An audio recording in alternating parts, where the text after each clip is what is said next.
Alright guys, well as you can see it is absolutely hoofing it down out there, and when it rains I either cook or make Lego, so I'm cooking.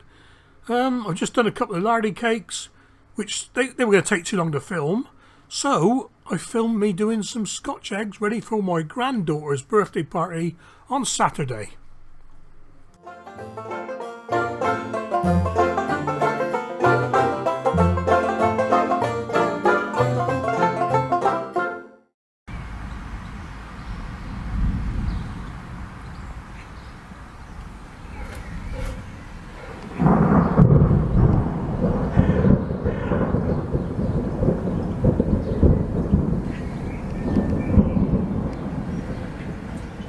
Well, you're right, guys.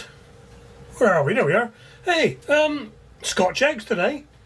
So, first off, we got to boil the eggs. And if you remember last time, I always poke a little hole in the blunt end of the egg, just to stop them cracking. Even better if these are the right way. Oh, yeah, they are, yeah.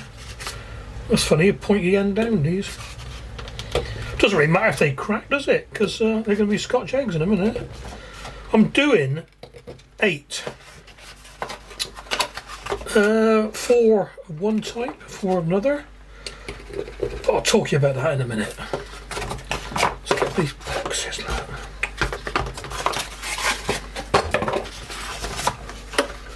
Right, we've got the kettle on. Got the induction hob on.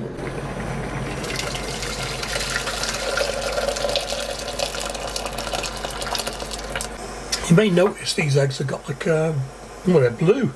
They are blue, and they are very, very nice, and they got a very rich yolk. They are called Bluebell Araucana. That's it. Bluebell Araucana, and they're very nice. So I'm going to do now. I don't want these soft in the middle. Any chef would love his Scotch eggs with runny, or as they say, molten yolks. I don't really want that because these are going to last a week or so. So I'm going to hard boil them. So I shall boil them for 10 minutes and then I'll get back to you. Okay, that's the eggs boiled. Hot water chucked away and immersed in cold water. What I'm going to do now is crack the eggs on the side of the pan, back into the cold water. This is where I go round in circles, because I do each one about 3 times. And what happens here is the cold water gets inside and makes the eggs easier to peel. So I'm doing pork and apple with sage and onion stuffing, but I'll do that one in a minute. And I'm doing Cumberland sausage with chorizo. So I shall mix these up. So what we do, take the skins off. Skins, cases. Okay, that's the 6 Cumberland sausages. And I've got about 150 grams of chorizo. Yeah, why not? Get it in there.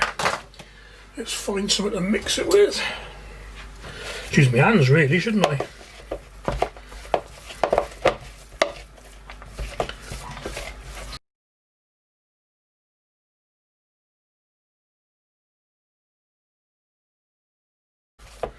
Well, I reckon that's about okay. Right, and so peel the eggs.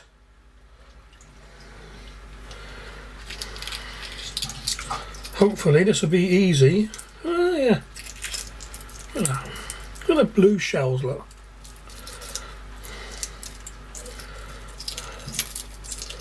Right, I'll bring you back when I've done all them.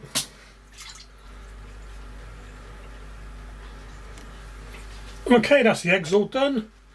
What I'm going to do is put a bit of kitchen tissue over the top of them, just to help them dry out a little bit. I don't want them too wet when we start making up the eggs. Right. Okay then, onto the messy bit now. Making up the sausages. So we want about... Right, sorry, let's get this in here. Can you see that? Yeah. Right, you want about just over a golf ball size bit of sausage meat. Rub it into a round, if you know what I mean. Okay.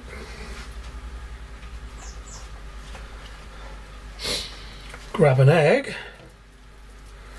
and then very, very carefully start forming the meat around the egg.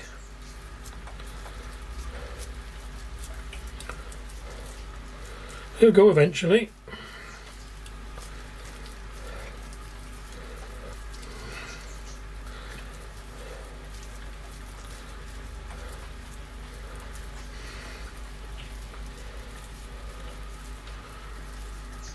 There we are, how's that?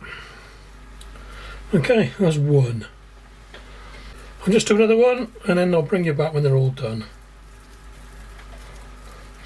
What you could do, if you really don't want to get your hands dirty, you could roll this between a couple of sheets of cling film or plastic wrap as they call it. But I don't care.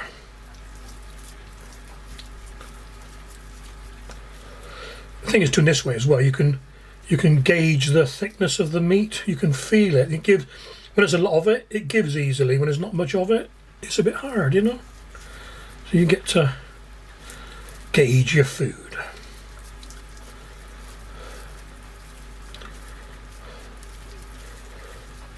Go happy with that. Oh, it's a bit bigger, that one.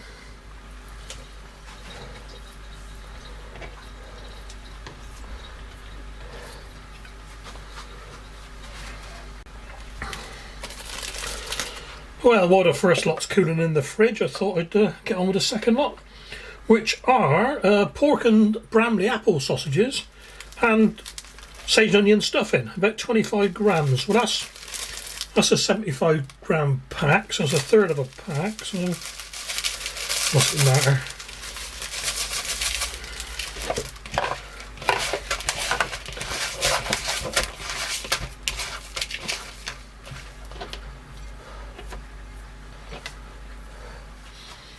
Okay then, so that's all cooled down a bit.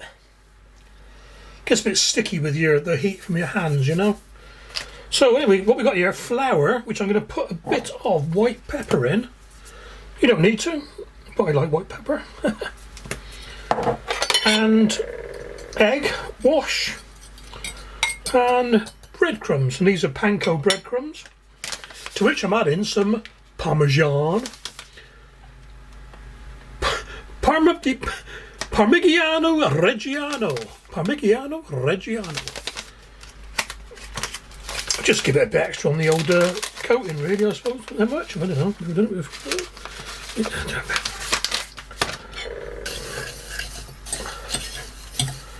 There you go. Right then. This is the interesting bit.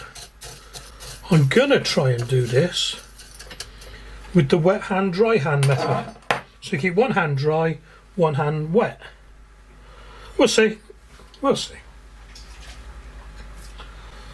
Okay, first one in the season of flour. Well, you need all of these because the flour makes the egg stick.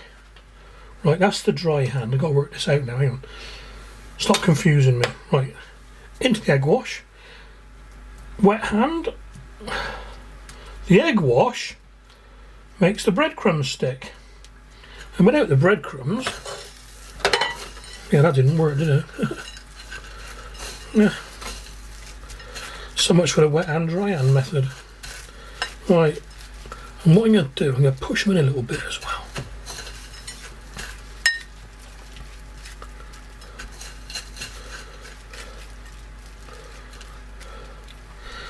Okay, well, we'll keep going.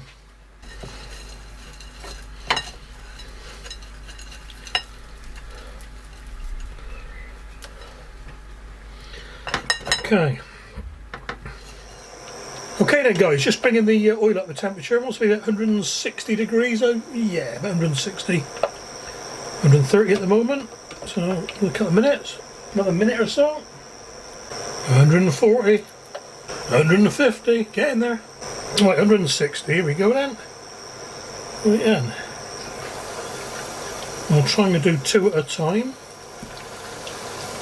Ooh. Probably take about 5-6 minutes, I reckon. I'll turn it down a little bit now.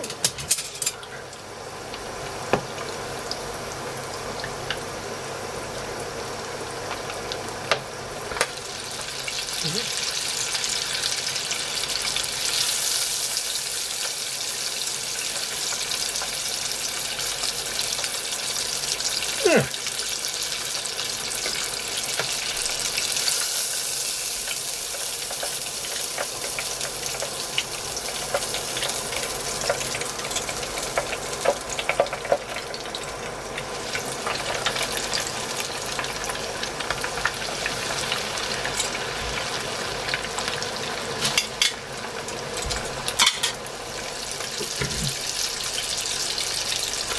Well, I reckon that'll do it.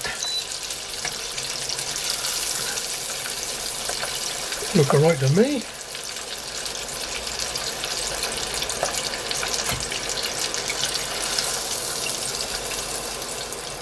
Okay then, here we have 4 Scotch eggs made with Cumberland sausage and chorizo with a panko and parmesan crust. And these are pork and Bramley apple with a Commodore Garden golden breadcrumb crust. Oh, still hot.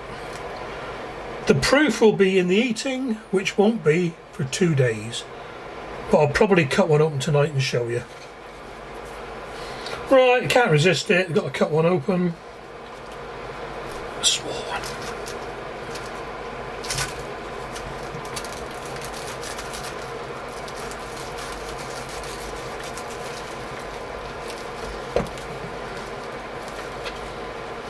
Oh, get in there.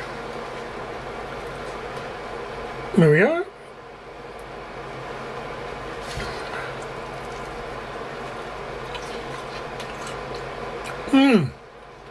Yeah.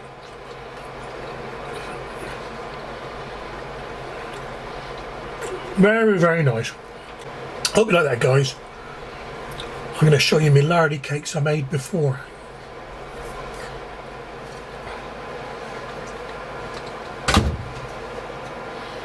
Here we are then. 2 Lardy cakes. Sticky as you like.